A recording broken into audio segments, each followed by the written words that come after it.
जय हिंद फ्रेंड्स, श्री यथार्थ आईएएस प्रयागराज। भारत में पहली बार सिविल सेवा के प्रतिस्पर्धियों के लिए एकदम नया प्रोग्राम द्विज अवध ओझा के निर्देशन में 7.5 घंटे की क्लास पर डे। पहला 2.5 घंटा आप जीएस पढ़ें, दूसरा 2.5 घंटा आप न्यूज़पेपर तैयार करिए हमारे साथ क्लास में, और तीसरा 2.5 घंटा आपने आज जो पढ़ा है उसको कंसोलिडेट करिए, होमवर्क करिए। पूरे 8 घंटे आपको अपने संरक्षण में रखेंगे। भारत के सभी प्रतिस्पर्धी जो अपनी तैयारी को लेकर भयभीत हैं, डरे हुए हैं, मैं उन सबको प्रयागराज श्री यथार्थ में आमंत्रित कर रहा हूं। जय हिंद।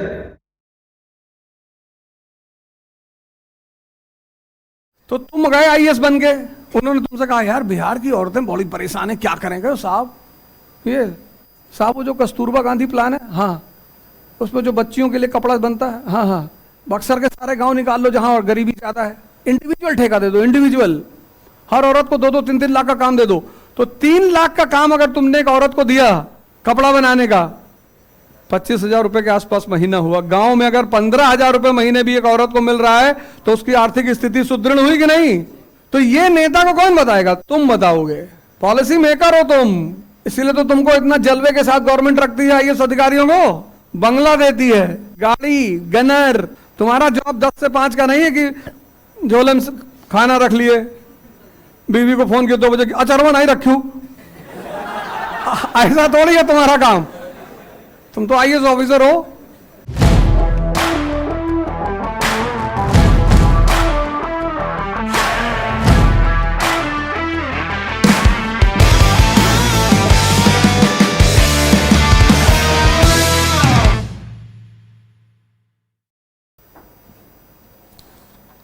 बताओ कोई बात अगर ना समझ में आई हो तो तब दूसरे मुद्दे को उठाएं। पहला मुद्दा पढ़ाई और तैयारी। तुम्हें कुछ पूछना हो, यहां से कोई क्वेश्चन हो कि अकबर के नाना जब पैदा हुए थे तो बारिश हो रही थी कि नहीं, तो तुम ये एक पार्लियामेंट है, रूलिंग पार्टी अपोजिशन, तो तुम्हें क्वेश्चन पूछने का पूरा अधिकार है, प्रश्न करने का। और तुमने हर प्रश्न का 500 रुपया लगेगा भाई, पूछो, पैसा नहीं लगेगा, पूछो।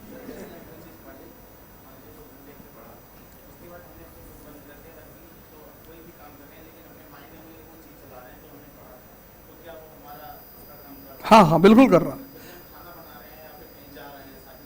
नहीं, साइकिल चलाते मत सोचना, साइकिल चलाते सोच रहे हो ट्रैक्टर में चले गए, हाँ, नहीं तो साइकिल चलाते वक्त लेवल नहीं करना है, हाँ, कि चंद्रगुप्त मौर्य बुला दिए।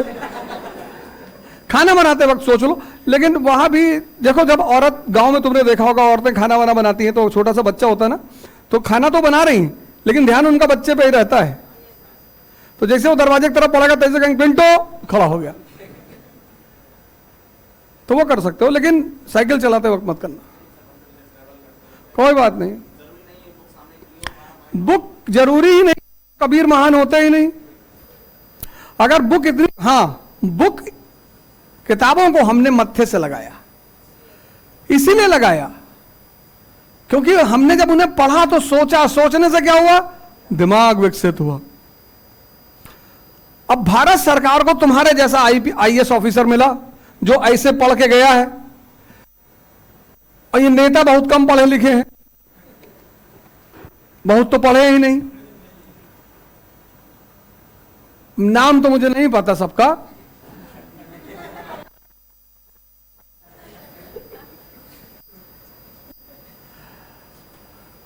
तो तुम गए आईएएस बन के, उन्होंने तुमसे कहा यार बिहार की औरतें बड़ी परेशान है, क्या करेंगे साहब? ये साहब वो जो कस्तूरबा गांधी प्लान है, हाँ, उसमें जो बच्चियों के लिए कपड़ा बनता है, हाँ हाँ, बोले इंडिविजुअल ठेका कर दो सर, बक्सर के सारे गांव निकाल लो जहां और गरीबी ज्यादा है, इंडिविजुअल ठेका दे दो, इंडिविजुअल हर औरत को 2-2, 3-3 लाख का काम दे दो। तो 3 लाख का काम अगर तुमने एक औरत को दिया कपड़ा बनाने का, कितना हुआ? 25,000 रुपए के आसपास महीना हुआ। गांव में अगर 15,000 रुपए महीने भी एक औरत को मिल रहा है तो उसकी आर्थिक स्थिति सुदृढ़ हुई कि नहीं?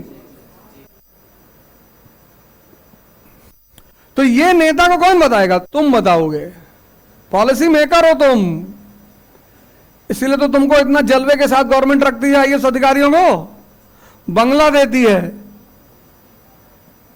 गाड़ी, गनर। तुम्हारा जॉब 10 से 5 का नहीं है कि झोले में खाना रख लिए, बीवी को फोन किया 2 बजे, अचरवा नहीं रखूं। ऐसा थोड़ी है तुम्हारा काम।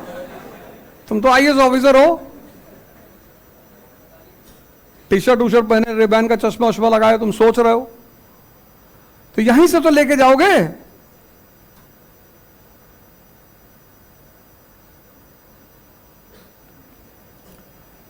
ठीक है, एकदम सोचो। हाँ बताओ। सर एक चीज तो आपने बता दिया कि इकोनॉमिकली इंडिपेंडेंस की वजह से चेंज आएगा। एक सर पॉलिटिकल और सोशल डिप्राइवेशन महिलाओं का हुआ था लेटर वैदिक में, वैदिक पीरियड में। इसमें सभा समिति इन सब चीजों से उनको धीरे धीरे स्लाइड कर दिया गया सर। लेकिन उसके बाद भी मौर्य पीरियड में जाके वो किस तरीके से अफ्लिक्ट हो गया है अर्बन सेकेंड अर्बनाइजेशन। सोशली और पॉलिटिकली सर उनको डिप्राइव किया गया। तो क्या हुआ? पैसा आया ना, 10 लाख रुपए सैलरी पा रही है वो। लेटर वैदिक में सबसिस्टेंस इकोनॉमी है, भरण पोषण, पैसा गायब है। हैं? समझे नहीं? अरे समझ गए, बैठो बैठो।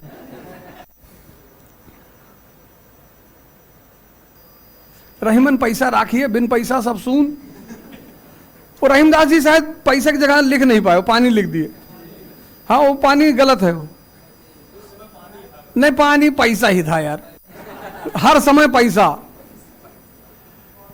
एक बार क्या हुआ, एक आदमी ने सुकरात से पूछा कि महाराज दुनिया में सब पढ़ते हैं, स्कूल जाते हैं, सबको टीचर मिलते हैं, सब महान क्यों नहीं बनते? सब राजा क्यों नहीं बनते? तो वो आदमी जो था वो यूनान का एक धनी आदमियों में से एक था। तो सुकरात ने कहा यार नहीं, बगल में एक चित्रकार रहता है, पेंटर, तो उससे अपनी बीवी की फोटो बनवाओ, तब तुमको जवाब दूंगा। उसने कहा यार ये कौन सी बात हुई, हम सवाल कुछ कर रहे, तुम कह रहे हो अपनी बीवी की फोटो बनवाओ। क्या जवाब तभी दूंगा। अब सुकरात का घर और सुकरात के घर के बगल में पेंटर का घर, और पेंटर भी विख्यात। तो उस अमीर आदमी ने अपनी वाइफ को भेजा कि जा पोर्ट्रेट बनवा, अपनी पेंटिंग बनाया उस पेंटर ने, और बहुत शानदार बनाया, अद्भुत।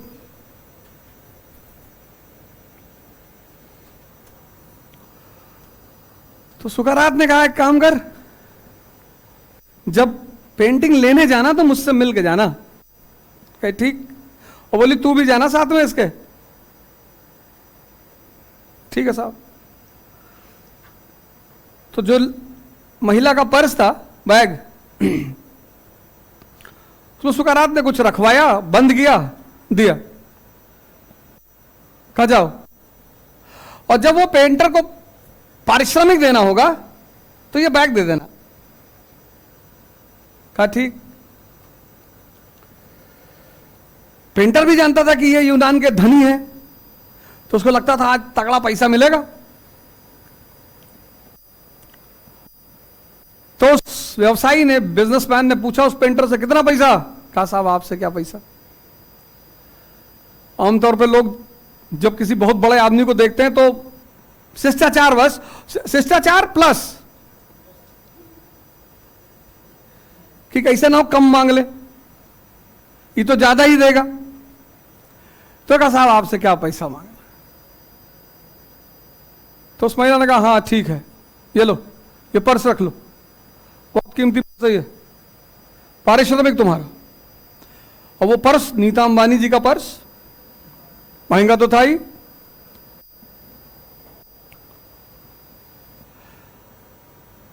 तो उस पेंटर ने कहा पर्स, अरे कीमती है वो तो ठीक है, हम कहाँ इसको बेचने जाएंगे।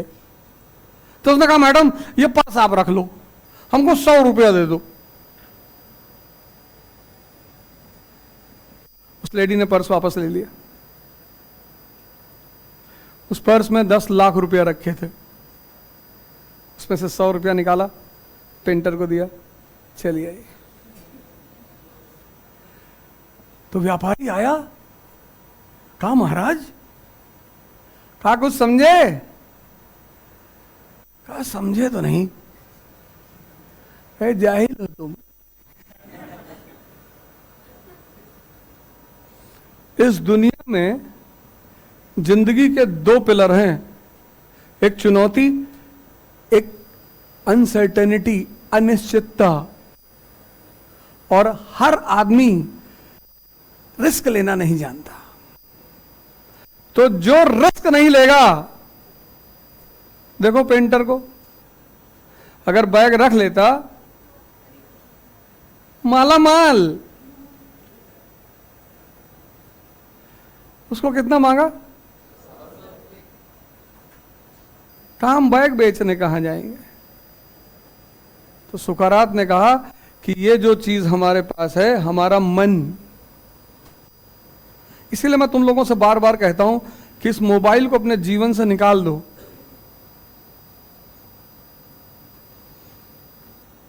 अभी उसी मुद्दे पर आ रहा हूं, और किसी को यहां से कोई क्वेश्चन, ये बात अगर क्लियर हो गई तो आगे बढ़े पढ़ाई और तैयारी।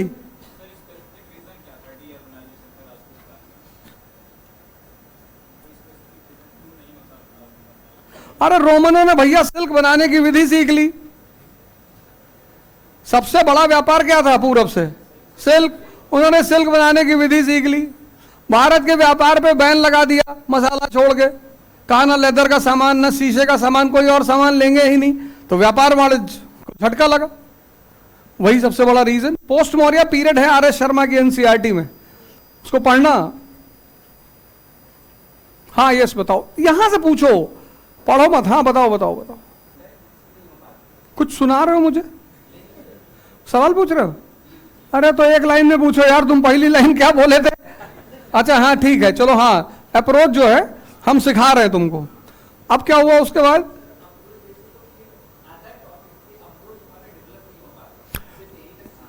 हाँ बहुत शानदार बात तुमने कही। बैठो, तुम हमारे आदमी तो नहीं हो?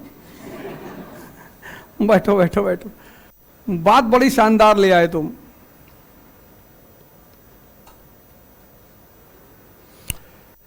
जिस पर तुम बैठे हो इसका एक भाग लकड़ी का है, एक भाग स्टील का है। ठीक, लकड़ी वाला भाग हमने निकाल दिया, अब बचा स्टील। अब स्टील वाले इस भाग को बर्फ के बीच में रख दो, खूब सारी बर्फ इकट्ठा करो और इस स्टील वाले भाग को बर्फ के बीच में रख दो और 2 दिन बाद जाओ, क्या होगा? ये स्टील बदलेगी? कौन बदलेगा? बर्फ। बर्फ पिघल के बह गई, स्टील वैसे ही है ना? यानी बदलने के लिए किसकी जरूरत होती है? ताप की, हीट।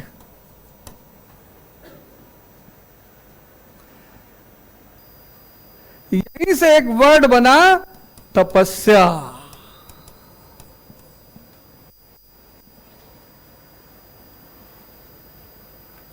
पुरोहित में और संत में क्या फर्क है?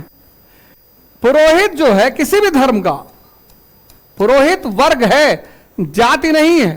और संत ये वर्ग है, हिंदू पुरोहित, मुसलमान पुरोहित, ईसाई पुरोहित। पुरोहित को थ्योरेटिकल ज्ञान बहुत होता है, थियरी जो है ना उसकी बड़ी कमांड होती है, पर वो प्रैक्टिकल से कभी नहीं गुजरता। अगर वो प्रैक्टिकल से गुजर जाए, कबीर जो है वो पुरोहित है, जुल्हा है, जुल्हा, वीवर। उस जमाने के किसी पुरोहित का नाम याद है? अब ये दूसरा पॉइंट, दुनिया में सिर्फ 5% लोग अपने आप को ताप देने का प्रयास करते हैं, बस सिर्फ 5%। एक लड़के से मैंने कहा कि यार सुबह उठ के पढ़ाई किया करो। कहा आप उठते हैं?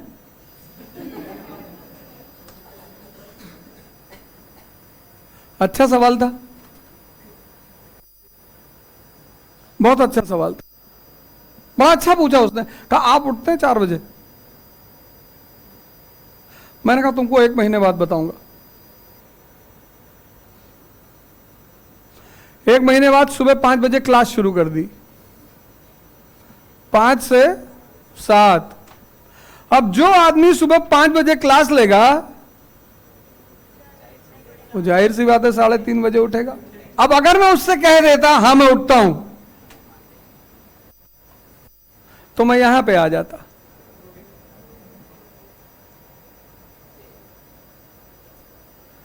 वो बाद में कहता है 9 बजे सोए उठा मैं। ये वो लॉबी है, उसको ये बात पता है कि परिवर्तन करने के लिए तापमान देना पड़ेगा।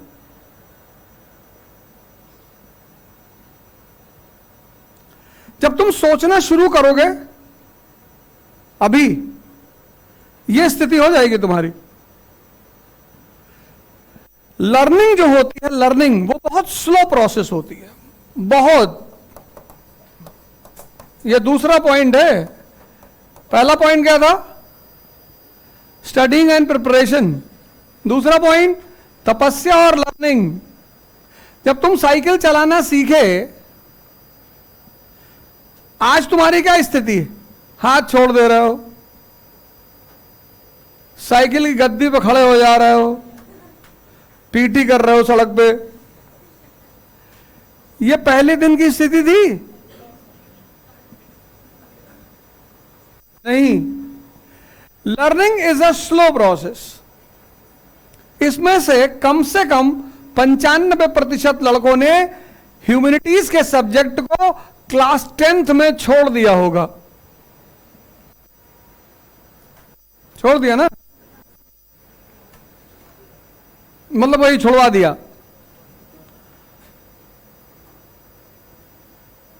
दसवीं में तुमने ज्योग्राफी छोड़ दी, सिविक्स छोड़ दी, पॉलिटी छोड़ दी, हिस्ट्री छोड़ दी, और तुमको पता ही नहीं कि इसे पढ़ना क्यों चाहिए। तो अब जब तुमने दोबारा उन सब्जेक्टों को उठाया बिना ये जाने कि इसे क्यों पढ़ना है, तो तुम्हारे लिए वो विषय चुनौती बना कि नहीं बना?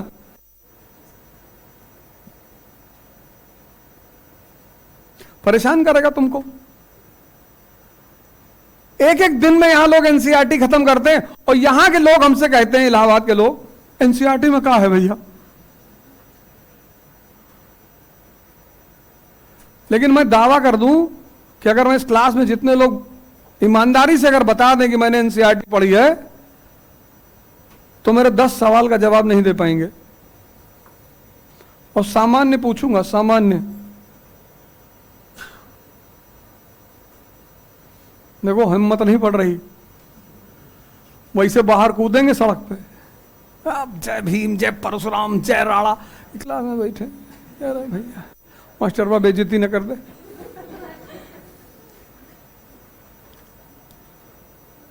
देखो क्या नाम है तुम्हारा? आशुतोष। तो ये जो विकसित, जब भी कोई चीज तुम डेवलप करते हो ना, तो उसका प्रारंभिक चरण ये, और सब जल्दी में है। 2 चीज आज की जनरेशन को खत्म कर दे रही है, एक मैगी और एक इंस्टाग्राम। मैगी शरीर को खोखला किए दे रही, और इंस्टाग्राम दिमाग को। तुम सोचो 6 महीने तुम 1 मिनट से ज्यादा किसी चीज पे रुक नहीं रहे हो, बस भगा रहे हो ऐसे ऐसे, तुम्हारे मन की आदत पड़ गई ना। अब वो पढ़ेगा किताब को। तुम सोचो खाली बैठ, पहले लोग क्या करते, जब हम इलाहाबाद शुरू में आए तो हमारे पिताजी बोले कि भैया इलाहाबाद में ना बहुत पागल रहते हैं। अरे हम कहे बाबूजी ऐसी कैसी बात? कहें भैया तुम वहां ज्यादा मत पढ़ना, क्योंकि वहां जो लोग ज्यादा पढ़ लेते। तो शुरू शुरू में आए 90 का दशक, और पढ़ने वाले लोग बाल बाल छिलाए, पैजामा कुर्ता पहने, अपने बोलते हुए जा रहे हैं। तो हम कहा यार हमारे पिताजी वैसे सही बात कह रहा था यार। अब तुम सोचो आजाद पार्क में तुम बैठे एक पेड़ देख रहे हो ऐसे 3.5 घंटे से, अब वो जो अगल बगल से लोग गुजर रहे हैं उनको क्या पता कि नेशनल इनकम तैयार कर रहा है।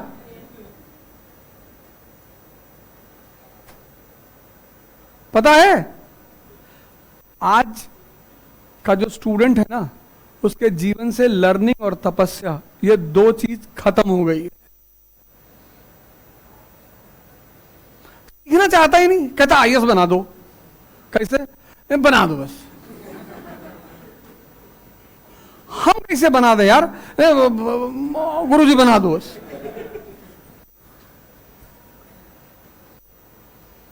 अगर टीचरों के हाथ में बनाना होता तो द्रोणाचार्य युधिष्ठिर को अर्जुन बना देते।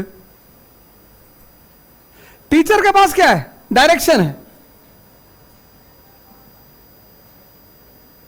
डायरेक्शन है। अब 105 लोग बैठे, 100 कौरव 5 पांडव, और भीम जो है एसएमएस देख रहे हैं।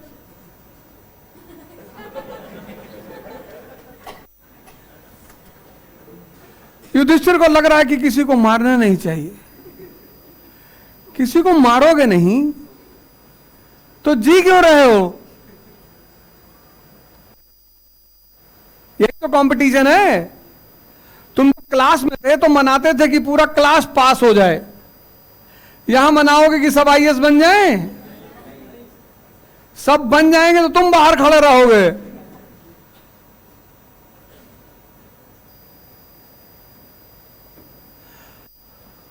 वो जो बैठकर सोचना है ना, मनन करना है, उसमें धैर्य चाहिए। और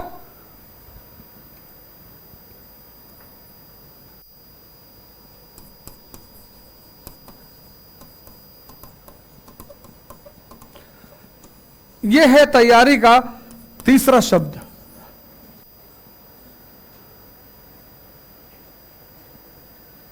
बड़ा खतरनाक शब्द है ये। दूसरा क्या है? लर्निंग और शांत हो जाओ, घबराओ मत। और सबसे बड़ी बात, मैं जब इलाहाबाद में था, इलाहाबादियों ने गलती कर दी बहुत तगड़ी वाली। इलाहाबाद से अच्छे टीचर भारत की तो बात ही छोड़ दो। इन्होंने क्या किया 90 के दशक में? इन्होंने शुरू किया बाहर, फलाने टीचर दिल्ली, फलाने टीचर दिल्ली आ रहे हैं, अपने सामने अपनी विधानसभा किसी और को दे दी। और जब 10 साल प्रचार किया कि दिल्ली का टीचर, दिल्ली का टीचर, दिल्ली का टीचर, तो लड़कों ने कहा जब दिल्ली के टीचर से ही पढ़ना है। और 2000 के आसपास इलाहाबाद एज अ सेंटर खत्म हो गया। छोटी सी लालच ने इस सेंटर को तबाह कर दिया।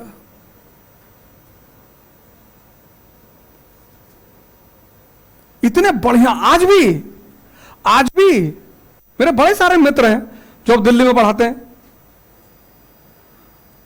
खासकर हिंदी मीडियम की जितनी दिल्ली में कोचिंग है, वहां तुम्हें सबसे ज्यादा टीचर यहीं से मिलेंगे।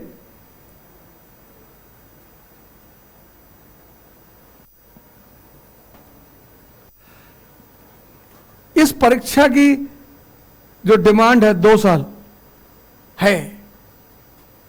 1 साल पढ़ाई पूरा पढ़ना, डेवलप करना, और 1 साल प्रैक्टिस करना। अभी मैं बोलूंगा उस पर भी, प्रैक्टिस की। प्रैक्टिस यूपीएससी आईएएस की प्रिपरेशन की जान है।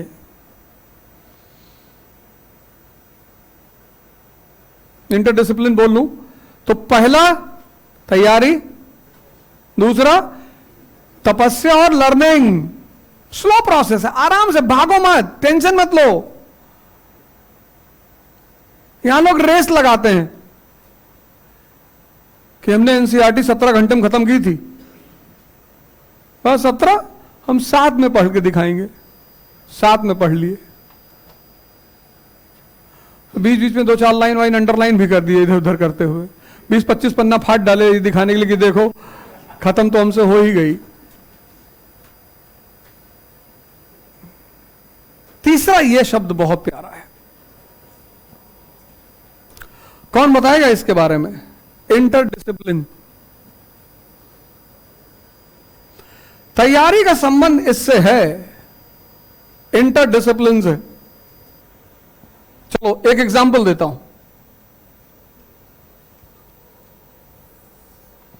1945 द्वितीय विश्व युद्ध की समाप्ति। 1947 अमेरिका बना महाजन, मनी लैंडर। कौन सा प्लान? Marshall plan. पूरी दुनिया को अमेरिका ने पैसा देना शुरू किया। किसको दिया? यूरोप को। और किसको दिया? अफ्रीका को।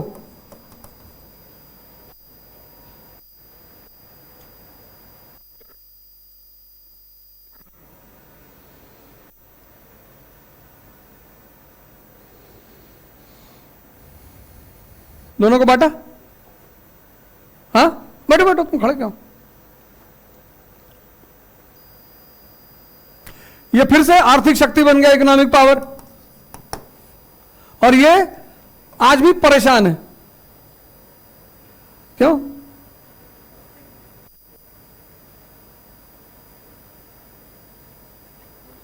आज भी बहुत सारे देशों में सिविल वॉर, गृह युद्ध, इंटर ट्राइबल वॉर्स। तो तुम्हारे सामने की घटना है।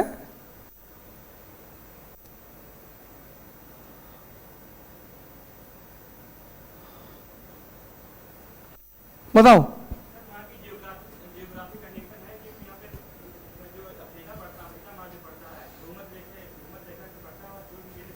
बैठो बैठो बैठो बैठो बैठो बैठो। सूर्य की किरणें सीधे, कोई बात नहीं, टेंशन मत लो। ये बात तुम बहुत तगड़ा बताए हो, सूर्य की किरणें वाला।